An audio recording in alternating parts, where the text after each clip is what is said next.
cầm che rồi bên xin e phan e in hon pe melo pe do an phan choro lo happy Mother's Day pe do an phan choro lo nang kang hon ni tum phan pe the ne nang ke do kan si he mi si ang bo nang pen si the ang lo pe nang kang jin so the pi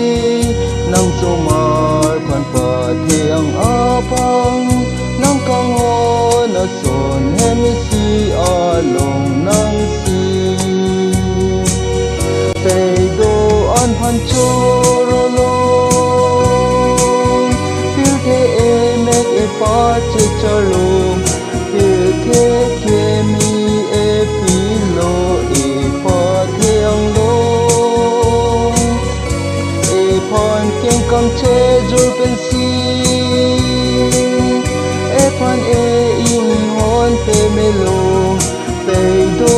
an phan choro lo happy Mother's Day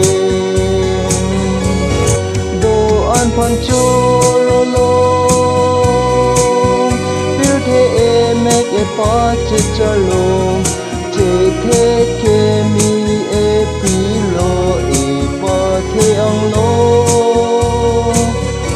e phan ken kam che jur pen si e phan e